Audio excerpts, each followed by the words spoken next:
Bismillahirrahmanirrahim. Alhamdulillah. Terima kasih ya Allah, telah hantar kami malam 19 di Musala dan nomor 6 Pekanbaru. Di sini kami ingin membaca ayat-ayat tanda kebesaran-Mu sehingga tersibaklah tirai jelas kerajaan langit dan jelas kerajaan bumi serta jelas kemana kaki yang tak dilangkahkan. Salawat dan salam pada junjungan kita Nabi besar Muhammad SAW. Allahumma salli ala Muhammad wa ala alihi wa sahbihi ajma'in. Malam ini, malam ke-19, kita sepakat satu juz malam.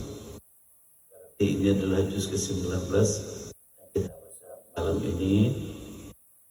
Ringkasan satu dari surat Al-Furqan.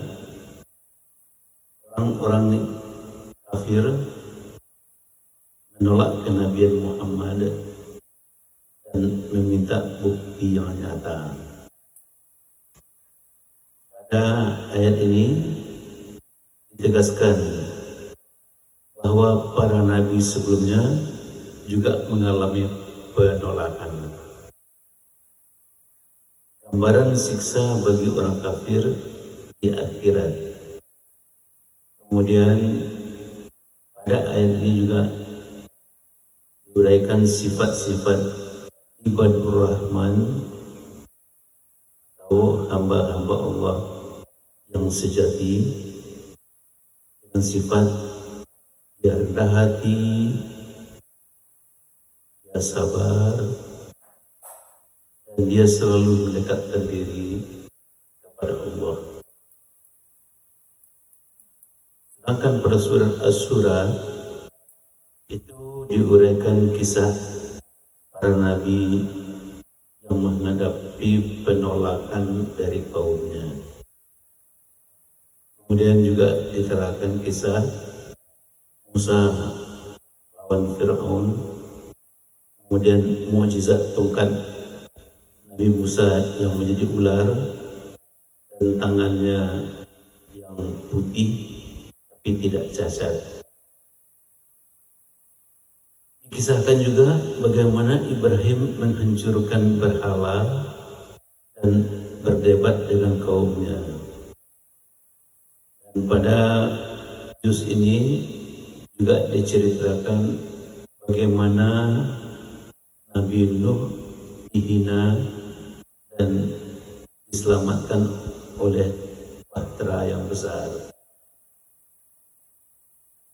Kemudian kisah Nabi Hud, peringatan bagi kaum Ad,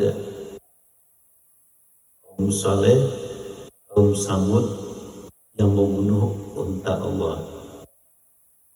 Kemudian kisah yang menarik juga ialah kisah Lut dan kaumnya yang dihancurkan karena perilaku seksual yang menyimpang. Kemudian juga dikisahkan pada juz ini Nabi Syuaib dan kaumnya yang menipu dalam takaran dan kemudian dihancurkan. Allah menegaskan bahwa Al-Quran adalah wahyu yang benar. Diungkapkan juga perbedaan antara penyair biasa dan Nabi yang menerima wahyu. Kemudian kita berlanjut ke surat An-Naml, kisah Nabi Sulaiman dan kehebatannya, karena Nabi Sulaiman dapat berbicara dengan binatang, memiliki pasukan dari manusia dan jin serta burung. Kemudian kisah semut yang berbicara dan Hud-Hud yang membawa berita dari Ratu Balqis Di juz ini juga diceritakan Nabi Sulaiman mengundang Ratu Balqis untuk masuk Islam dan menunjukkan kekuasaan Allah dengan memindahkan singgasananya. Kemudian kisah Nabi Lut dan kaumnya yang dihancurkan karena perbuatan keji mereka. Rangkuman pokok dari juz 19, yang pertama, keimanan Nabi Muhammad hanyalah seorang manusia utusan Allah. Kemudian tanda-tanda kebesaran Allah dalam sejarah nabi-nabi terdahulu. Kemudian diungkapkan Al-Quran adalah mukjizat yang nyata. Kemudian di sini juga terungkap hukum dan akhlak sifat ibadur rahman sebagai teladan bagi orang-orang yang beriman. Larangan menipu dalam perdagangan serta larangan berbuat keji. Kisah para nabi yang menghadapi penolakan dan akibat bagi umat yang ingkar. Dan dikisahkan kehebatan Nabi Sulaiman dan kisahkan dengan Ratu Balqis. Kemudian juga diungkapkan azab bagi kaum yang ingkar dan pentingnya bertawakal. Para pemirsa yang berbahagia, juz 9 menegaskan pentingnya mengikuti wahyu Allah, meneladani sifat-sifat baik, serta mengambil pelajaran dari kisah-kisah para nabi. Dan untuk lebih jelasnya, kisah nabi yang menarik pada sini adalah kisah Nabi Sulaiman. Para pemirsa, Nabi Sulaiman adalah putra dari Nabi Daud dan dianugerahi oleh Allah kebijaksanaan, dianugerahi kekuasaan yang besar, serta mukjizat yang luar biasa. Kisah Nabi Sulaiman ini banyak disebut dalam Al-Quran, terutama dalam surat An-Naml. Allah memberikan Nabi Sulaiman beberapa keistimewaan. Di antaranya, Nabi Sulaiman memahami bahasa binatang, termasuk bahasa burung dan bahasa semut. Nabi Sulaiman mampu mengendalikan angin sehingga beliau bisa berpindah ke tempat dengan cepat sekali. Nabi Sulaiman memiliki pasukan dari jin, dari manusia, dari burung yang tunduk padanya, menaklukkan dan menggunakan mereka untuk membangun istana dan pekerjaan-pekerjaan besar lainnya. Dan kita teringat kisah semut dengan Nabi Sulaiman. Saat memimpin pasukannya, Nabi Sulaiman melewati sebuah lembah yang dihuni oleh semut-semut.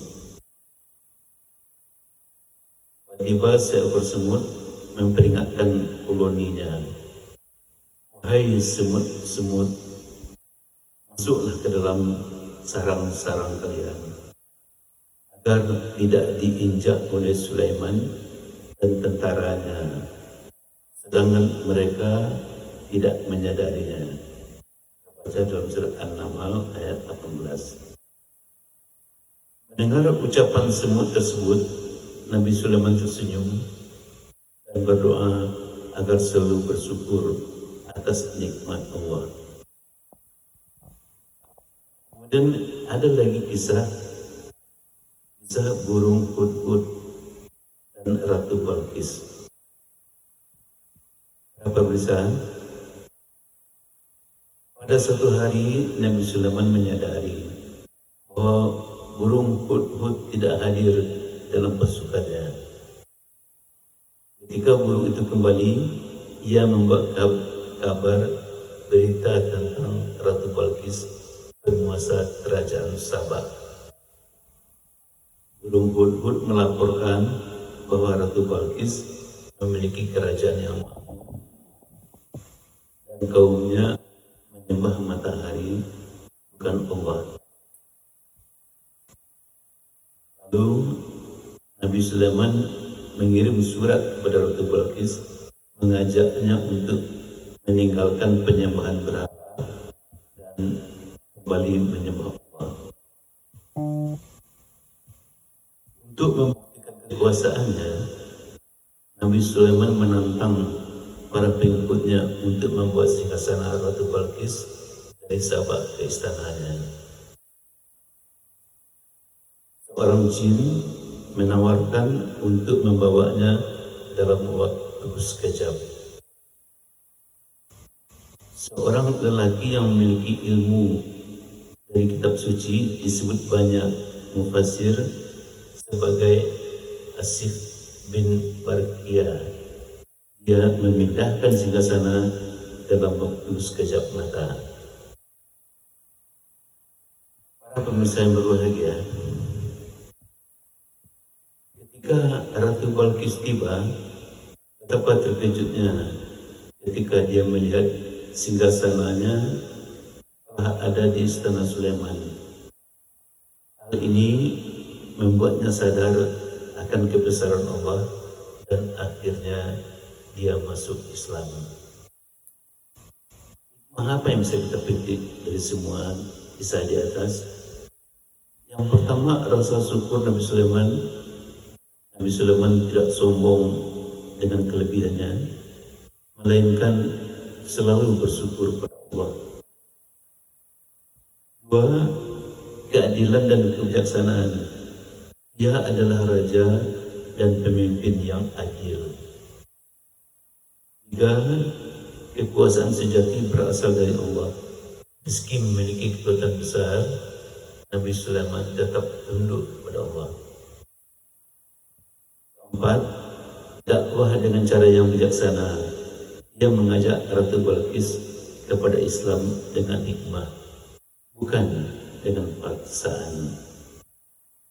Para pemirsa yang berbahagia, untuk menutup kisah ini, terutama kisah Nabi Sulaiman, mengajarkan bahwa kekuasaan dan keajaiban dunia hanyalah alat untuk beribadah kepada Allah dalam rangka menegakkan kebaikan. Banyak maaf.